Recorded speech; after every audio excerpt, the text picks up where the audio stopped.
Yeah, we back. Now, if you've been watching my videos over the last few days, a theme of my channel has been, ladies, you got to choose a good man. You got to choose a good man. When you lay down with a man, you get pregnant by a man, you have to understand the responsibility that you drop it on that man's shoulders. You got to understand that you are electing that man to the position of fatherhood, the position of leader and patriarch for your children, right? So I hope you are choosing the proper candidate to lead your family into the future, right? That's all I can say. Now, in this video, I'm going to play some footage by a young lady on social media, right? Because I feel like the message would come down smoother coming from a woman than it would from me, right? When men speak our mind, listen, they shut us down. They say, we don't understand. They say, you're trying to bash women, etc., etc. So I'm gonna run the footage and I'll be back. I'm gonna come back on my commentary. Let's go. I thought when I made this post, it was pretty self-explanatory, but I guess not. First thing we need to get out the way is y'all talk about these men as if somebody climbed on top of you and used you like a stress ball and got up. More times often than not, that's not how majority of the situations are working, bringing children here.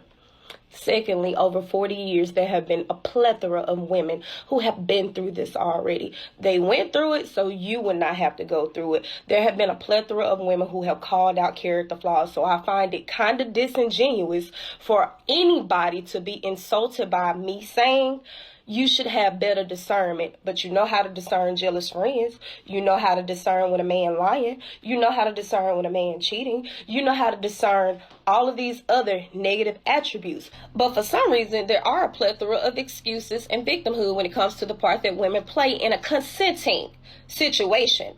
Acknowledging a woman should have better discernment and control over her life choices does not excuse a man from walking away from a family he created. Being a deadbeat has never been a heroic act, and it won't start today.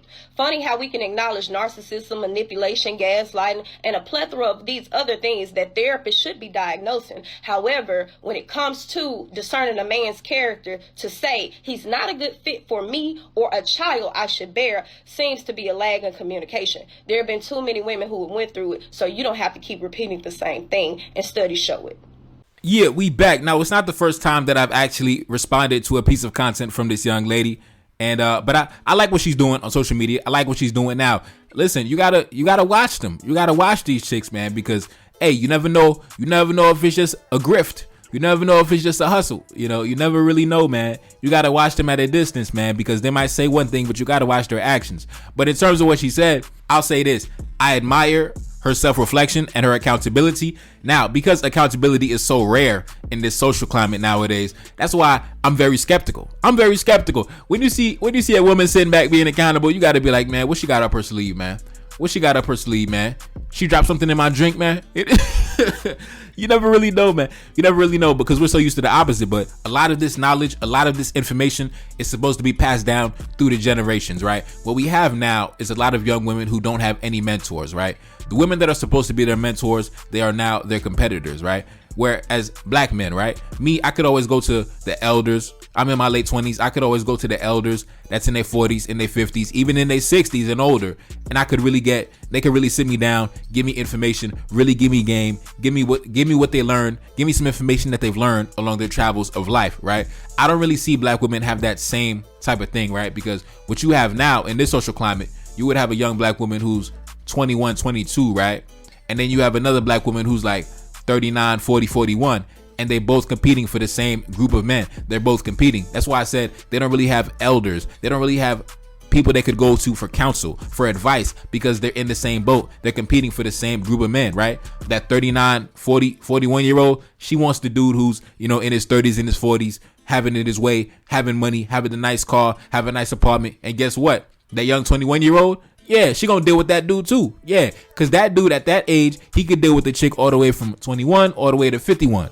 So the women are in competition amongst each other. So there's a severe lack of knowledge and information, right? When you have basic conversations like these, where women don't even know how to pick a good man, that's because they do not have elders for counsel. They do not have people they can go to for advice, because so many of the women who are supposed to be their elders, they're not married. They're still on a playing field. They're still on the field just like them, right? Whereas black men, at least in my experience, I never really felt that the elders in their 50s and their 60s or even in their 40s were ever competing with me, right? They were already deep into their path, deep into their journey, right? I'm just getting started on my journey. I look at them, they look at me as the young boy. Even me in my late 20s, I look at the dudes in the late teens early 20s as my young boys, right? I don't really see them as my competition, right? They still in school. They coming out of high school. They in college. They coming out of college. So the women, they're all in competition. So there's a severe lack of knowledge amongst them. So when we have basic conversations like these, when we say, listen, you have to be accountable for who you lay down with. You have to make sure to give your children a competent father. This was basic information that women knew from centuries and decades, way long past, right? Listen, your grandmother passed this information down to your mother, who should have passed it down to your sister. You know what I mean? Now, of course, we still have some women who still got that old school, cut from that old school cloth, who were raised under the guidance and teachings of the old school, quote unquote, right? You still have those women walking around, but for the most part, women have pretty much done away with tradition. Now it's a whole new age, it's a new era type of vibe. So listen, accountability is lost on a lot of them, right? Accountability is lost on a lot of them, especially once we live in a society where a woman doesn't really need to be held accountable for who she lays down to. Because, for example, I know chicks that done had 5-6 abortions, bro. 5-6 abortions. In a society where a woman could get 5-6 abortions and not even think anything of it, right? It's not like these chicks, like, how some people say, oh, well, women get sad because of the abortion.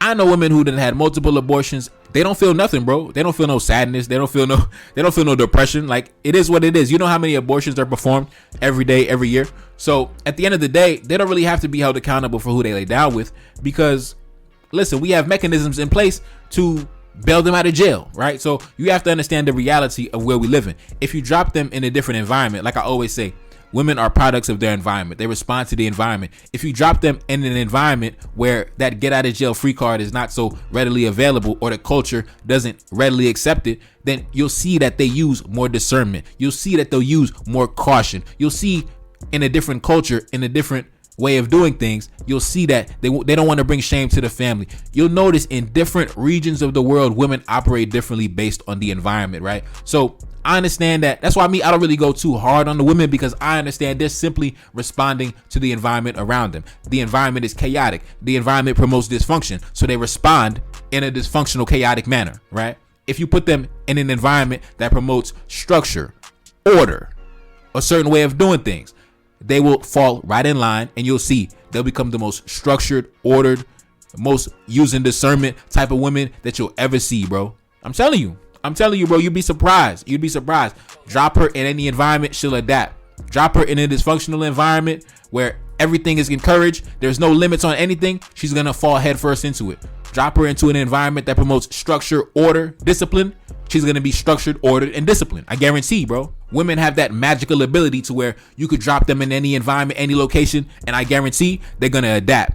They're going to adapt, similar to how you would take a woman from a more conservative, traditional society. You bring her into the United States, you bring her into the West. You'll see how fast she gets sucked into their lifestyle. You'll see how fast she gets sucked into the culture, right? She's simply responding to her environment. So I think we need to focus on changing the environment. Now, that's the hard part, because we do not control the environment. At least us as black people, our people, we don't control the environment, right? We don't control the society from top to bottom to where we could pull certain levers and influence the behaviors of the mass population. We simply don't have that ability.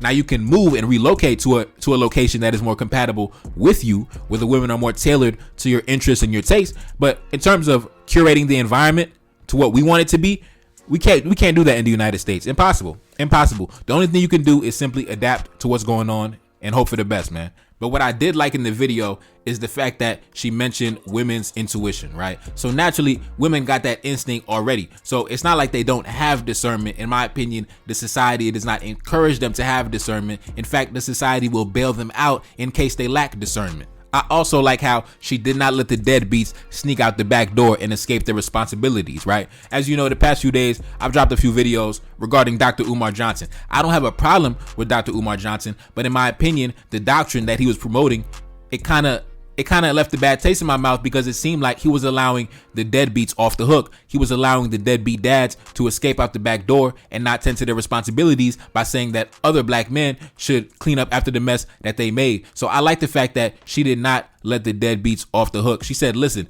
just because we tell women to have discernment, right?